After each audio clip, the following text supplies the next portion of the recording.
Assalamualaikum warahmatullahi wabarakatuh.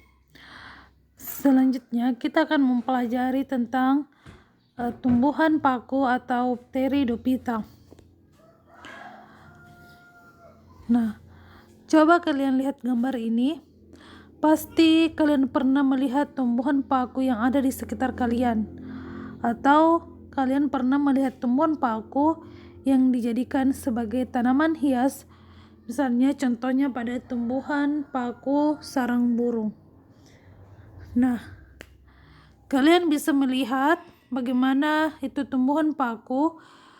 Tumbuhan paku di bawah daunnya ini memiliki bintil-bintil kecoklatan. Kemudian tumbuhan paku tersebut sudah jelas mana akarnya, mana batangnya, dan mana daunnya. Jadi dia sudah jelas, dia termasuk tumbuhan Cormophyta atau berkormus. Kita sudah bisa bedakan mana akar, mana batang, dan mana daun. Nah, adapun ciri-ciri pada tumbuhan paku yang pertama, memiliki jaringan pembuluh angkut berupa xilem dan floem. Beda dengan tumbuhan lumut yang tidak memiliki jaringan pengangkut berupa xilem dan floem karena dia termasuk tumbuhan Pteridophyta, hanya menyerupai akar, batang, dan daun. Tumbuhan paku atau Pteridophyta berasal dari bahasa Yunani, pteron yang berarti bulu, phyton yang berarti tumbuhan.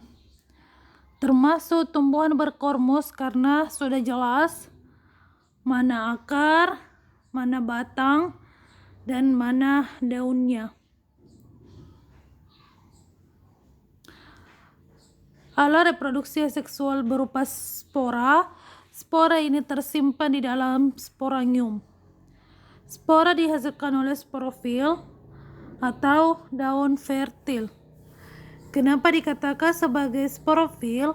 Karena menghasilkan spora yang berada di bawah permukaan daunnya. Mengalami proses metagenesis atau pergiliran keturunan, fase sporofit lebih dominan dari fase gametofit. Memiliki sori dan sorus. Di bawah permukaan daun tersebut terdapat bintil-bintil kecoklatan yang sama dikatakan dengan sporangium. Penghasil spora. Nah, kumpulan dari beberapa sporangium ini disebut dengan sorus. Kumpulan dari beberapa sorus disebut dengan sori. Pada waktu muda daunnya menggulung, dan pada waktu dewasa daunnya akan terbuka. Berdasarkan fungsinya terdiri dari daun tropofil dan daun sporofil. Kenapa dikatakan sebagai daun tropofil? Daun tropofil ini digunakan untuk melakukan fotosintesis karena dia tidak menghasilkan spora. Sedangkan daun sporofil merupakan daun penghasil spora.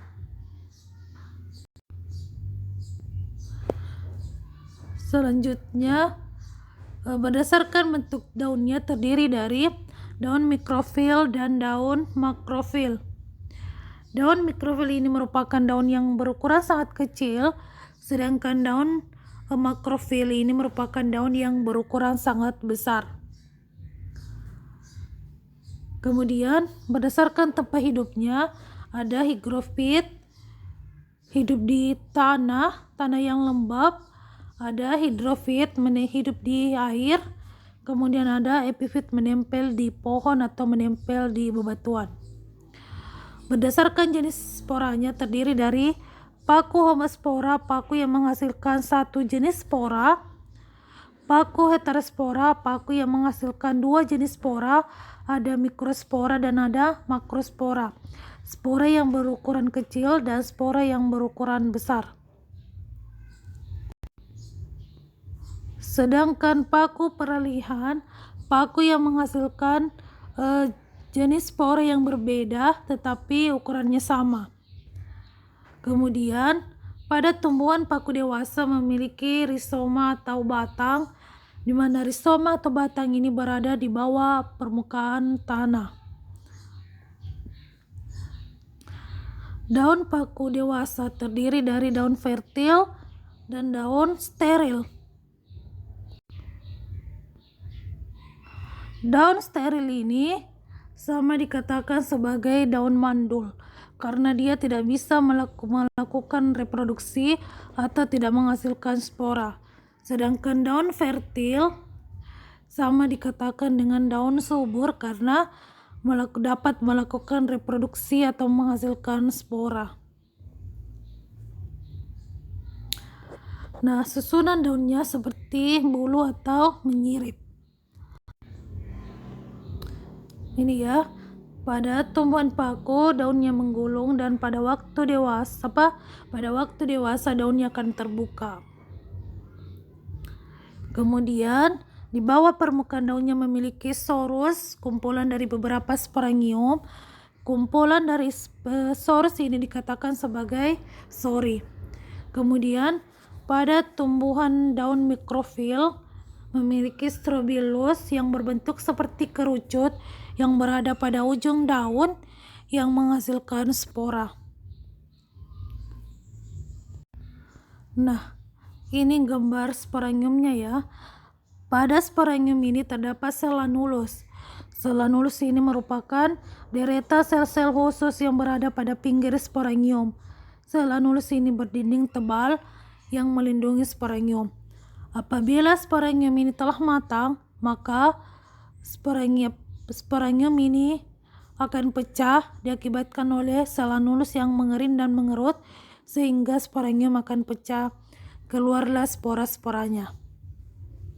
Jadi demikianlah ciri-ciri dan struktur tubuh pada tumbuhan paku.